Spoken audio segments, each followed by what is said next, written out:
দর্শক বন্ধুরা, welcome back to my YouTube channel. বন্ধুরা, আমার ইউটিউব চ্যানেলে আপনাদের সকলকে স্বাগত জানাই। তো চলুন বিভিন্ন স্বনামধন্য পত্র পত্রিকায় প্রকাশিত কয়েকটি বিশেষ খবর দেখে নেওয়া যাক। রাষ্ট্রীয়কোণে প্রকাশিত বিশেষ খবরটি হল রামনগর উপভোট বহুমুখী লড়াইয়ের সম্ভাবনা। রামনগর বিধানসভা কেন্দ্রে কবে হবে উপভোট? শাসক দলের টিকিটে কে হবেন প্রার্থী? বিরোধী ঐক্য থাকবে নাকি বহুমুখী লড়াই?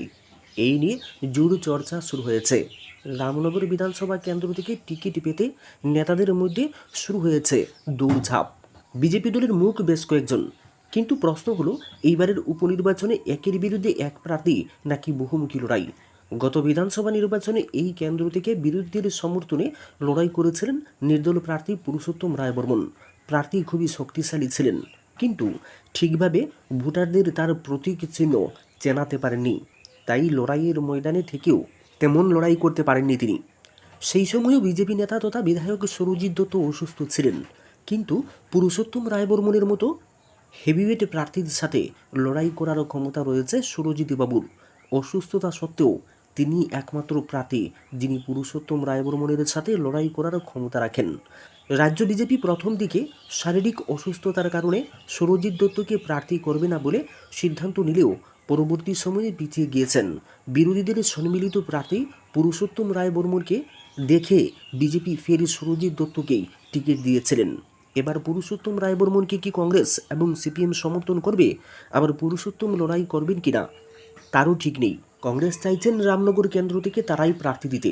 তার কারণ হলো সুরজিৎ দত্ত একসময় কংগ্রেস সভাপতি ছিলেন। কংগ্রেসের টিকিটেই তিনি প্রথম বিধায়ক হয়েছিলেন, মন্ত্রীও হয়েছেন কংগ্রেস মন্ত্রিসভায়। ফলে কংগ্রেসের একটা ঘাঁটি রয়েছে রামনগর কেন্দ্রে। আবার সিপিএম কোনোভাবেই কেন্দ্রটি ছাড়বে না। বিরোধী ঐক্যের কথা বলে ধনপুর এবং বক্সনগরে মতো এককভাবে প্রার্থীও ঘোষণা করে দিতে পারে।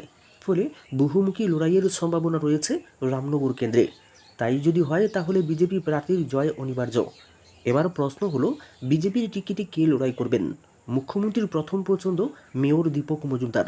আগরতলা পুর নিগমের মেয়র হিসাবে ভালোই কাজ করছেন, ফলে তাকে পুর নিগম থেকে ছাড়া যাবে না।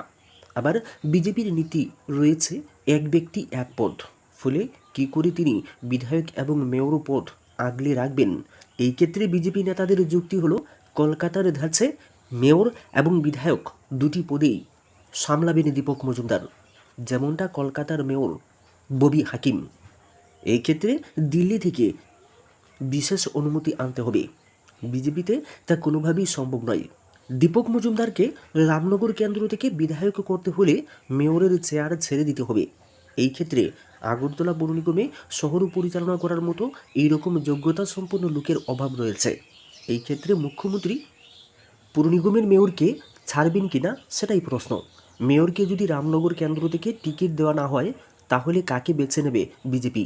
সেই ক্ষেত্রে রয়েছেন দুটি নাম। একটি অবশ্যই দলের রাজ্য সভাপতি রাজীব ভট্টাচার্য এবং অপরজন হলেন বিজেপির রাজ্য নেতা অমিত রক্ষিত। রাজীববাবু অন্য এলাকার বাসিন্দা হলেও অমিত রক্ষিত রামনগর কেন্দ্রের বাসিন্দা। আবার পাপিয়া দত্ত রামনগর কেন্দ্রের হলেও তাকে আগরতলা বিধানসভা কেন্দ্র থেকে টিকিট দিয়েছিল দল।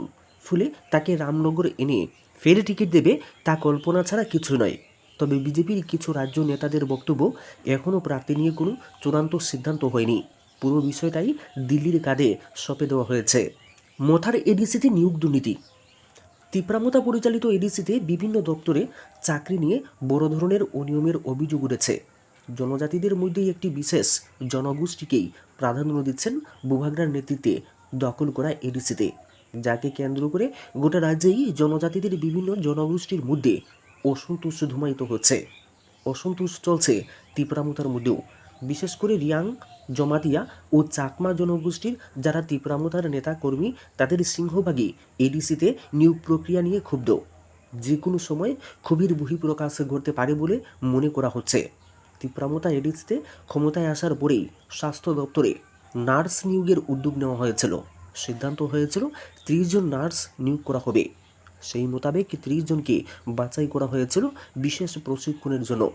দেখা গিয়েছে বাছাই করা 30 জনের সবাই একটি বিশেষ জনগোষ্ঠীর, যাকে কেন্দ্র করে তিপ্রামতার মধ্যেই অসন্তোষ দেখা দিয়েছিল, যে অসন্তোষ এখনও বিদ্যমান। এই পরিস্থিতির মধ্যেই এডিসির পূর্ত দফতরে ৩৫ জন ইঞ্জিনিয়ার নিয়োগের সিদ্ধান্ত হয়েছে। তার জন্য ইন্টারভিউ প্রক্রিয়াও সম্পন্ন হয়েছে। এখন ভাগ্যবানদের চূড়ান্ত তালিকা তৈরি হয়েছে। খবরুল সূত্রের খবর, ইঞ্জিনিয়ার নিয়োগেও সেই একই ধরনের পক্ষপাতিত্ব চলছে। অভিযোগ উঠেছে এই ক্ষেত্রেও জনজাতিদের মধ্যে একটি নির্দিষ্ট জনগোষ্ঠীর বেকারদেরই তালিকায় স্থান দেওয়া হচ্ছে। তাছাড়া এডিসির পূর্ত দফতরের নির্বাহী সদস্যের অতি কাছের একটি চক্র নিয়োগের নামে কামাই বাণিজ্য শুরু করেছে, যাকে কেন্দ্র করে এডিসিতে ফের কানাঘুষো শুরু হয়েছে। সবচেয়ে অবাক করার বিষয় হলো, নিয়োগ নিয়ে অনিয়মের অভিযোগ উঠলেও আশ্চর্যজনকভাবে নীরব বোবাগরা খুদ। অথচ বোবাগরা নিজেই ত্রিপ্রাসাদের মধ্যে থানসার ডাক দিয়েছিলেন। স্বাভাবিকভাবেই বোবাগরার ভূমিকা নিয়েও প্রশ্ন উঠেছে। উল্লেখ করার বিষয় হলো, এডিসিতে নিয়োগ নিয়ে এই অনিয়মের ঘটনা সদ্য সমাপ্ত রাজ্য বিধানসভা অধিবেশনেও উঠেছে। প্রাক্তন মন্ত্রী তথা বিধায়ক রামপদ জমাতিয়া বিষয়টি উত্থাপন করেছেন। বেনুজল ঢুকেছে শাসক শিবিরে, বেড়েছে ভোগবাদীর মানসিকতা। যেভাবে শাসক শিবিরে বেনুজল ঢুকছে, দলের বেশিরভাগ নেতাদের মধ্যে যেভাবে ভোগবাদী মানসিকতা তৈরি হচ্ছে, তাতে কেন্দ্রীয় নেতৃত্ব যে উদ্বিগ্ন তা সম্প্রতি রাজ্য সফরকালে বুঝিয়ে দিয়েছেন সর্বভারতীয় নেতা বিএল সন্তোষ। সিকি আদলি নেতারাও দুর্নীতিতে জড়িয়ে পড়ছেন, যা খুবই উদ্বেগের। মাঝের 5 বছর বাদ দিলে একটানা 30 বছর ক্ষমতায় ছিল সিপিএম। মুখে সর্বহারার কথা বললেও সেই সময়ের সর্বহারা নেতাদের মধ্যে জন্মেছিল ভোগবাদী মানসিকতা। আর এই ভোগবাদী মানসিকতার কারণে চুনোপুটি নেতারাও রাতারাতি বনে গিয়েছিলেন কোটিপতি। রাজ্যের মানুষ বামেদের প্রত্যাখ্যান করেছেন। বামকে সরিয়ে এখন ক্ষমতায় রামেরা। প্রায় 5.5 বছর বয়স এই সরকারের। একটা প্রদেশ বা রাজ্যের উন্নয়নের জন্য এই সময়টা একেবারেই কম নয়। কিন্তু মানুষ আশাবাদী, ডাবল ইঞ্জিনের শাসনে অন্তত পিছিয়ে পড়া এই রাজ্যের উন্নয়ন হবে, চাঙ্গা হবে গ্রামীণ অর্থনীতি। কিন্তু অস্বীকার করার উপায় নেই, বাম আমলের লুটেরা বাহিনী এখন রামামূলে বহাল তবিয়তে। কেউ কেউ আবার লুটেরা বাহিনীর সর্দার হয়েছেন। প্রতিদিন বেনুজল ঢুকছে শাসক শিবিরে। লক্ষ্য শাসক দলকে ভেতর থেকে খোকলা করে দেওয়া, কাকড়া সংস্কৃতির আমদানি করে নিজেদের কামাই বাণিজ্য জম্পেশ করা। আর এতে শাসক শিবিরের প্রতি কিন্তু মানুষের ক্ষোভ বাড়ছে। অবশ্য বিজেপি রাষ্ট্রবাদী রাজনৈতিক দল, নেতাদের তাই দাবি, গোটা দেশ জুড়ে রয়েছে এই দলের হাজার হাজার রাজনৈতিক প্রশিক্ষণপ্রাপ্ত ক্যাডার, অর্থাৎ ক্যাডার ভিত্তিক দল।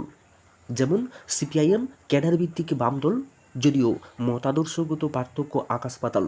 সেই দিক থেকে বিজেপি নেতারা তাদের ভাষণে প্রায় প্রতিদিন এমন দাবি করেন যে বিজেপি অন্যান্য রাজনৈতিক দলের মতো নয়, তার একটা সাংগঠনিক কঠোর অনুশাসন রয়েছে। কিন্তু আদি বিজেপি নেতাদের একাংশের বক্তব্য, এই বিজেপি বোধহয় অনেকটাই ব্যতিক্রম। সময়ের পরিবর্তনে অনেক বাম নেতা এখন গেরুয়া বাহিনীর সর্দার হয়েছেন। অনেক কংগ্রেসি গেরুয়া বসন পরে রাষ্ট্রবাদী সাজলেও কংগ্রেসি কালচার থেকে কিন্তু মুক্ত হতে পারেনি। বিভিন্ন সময়ে বিজেপি সর্বভারতীয় তাবড় তাবড় নেতাদের দাবি করতে শোনা গিয়েছে, বিজেপিতে দুর্নীতিবাজ ও লুটেরাদের কোনো স্থান নেই। কিন্তু এখানে দুর্নীতিবাজদেরই রমরমা চলছে। তার কারণ সাংগঠনিক দুর্বলতা, কার্যকর্তাদের উপর নেই সঠিক নজরদারি, নেই অনুশাসন। আজ থেকে 7 বছর আগেও যাদের নুন আনতে পান্তা ফোড়ায় অবস্থা ছিল, তারা এখন কোটিপতি। তাদের কেউ মণ্ডল সভাপতি, কেউ কোনো বিধানসভা কেন্দ্রের প্রভারী। শহরের একটি বিধানসভা কেন্দ্রের প্রভারী আজ থেকে 8 বছর আগে ছিলেন সামান্য এলআইসি এজেন্ট। প্যারাডাইস চৌমুহনীর একটি খেলার সামগ্রী বিক্রির দোকানে কর্মচারী ছিলেন। 5 বছরে এতটাই কামিয়েছেন তিনি যে তার বাড়িতে 5 তল বিশিষ্ট পাকা বাড়ি তৈরি হচ্ছে। নামটা না হয় নাই বলা হলো, 5 বছরেই এত কামাই। রাজ্যের মুখ্যমন্ত্রী তো এমনটা চান না। তিনি প্রতিনিয়ত স্বচ্ছতার উপর জোর দিচ্ছেন। কয়েকদিন আগে নিজের বাড়ি রং করেছিলেন, পূর্ত দফতরকে তার বিলও মিটিয়ে দিয়েছেন। এই না হলেন মুখ্যমন্ত্রী। আর তার দলের কিছু কার্যকর্তার যদি এই অবস্থা হয়, তাহলে মানুষের কাছে কি বার্তা যাবে? কোথায় অনুশাসন? অস্বীকার করার উপায় নেই, গত 5.5 বছরে বেশ কয়েকজন নেতা ও জনপ্রতিনিধি আঙ্গুল ফুলে কলাগাছ হয়েছেন। তাদের বিরুদ্ধে গত প্রায় 5 বছরের মধ্যে একাধিক দুর্নীতি ও আর্থিক কেলেঙ্কারির অভিযোগ উঠেছে, যা সংবাদ মাধ্যমেও প্রকাশিত হয়েছে। তাদের মধ্যে এমন নামও রয়েছে যে জনপ্রতিনিধি হওয়ার আগে কায়েকলস দিন গুজরান করত। গত প্রায় 5 বছরে আঙ্গুল ফুলে কলাগাছ হওয়ার অবস্থা হয়েছে। আবার এমন নামও রয়েছে যার বিরুদ্ধে গাঁজা চাষ ও পাচার থেকে কোটি কোটি টাকার কমিশন আদায়ের অভিযোগ রয়েছে। আয়ের সাথে সামঞ্জস্যহীন সম্পদেরও।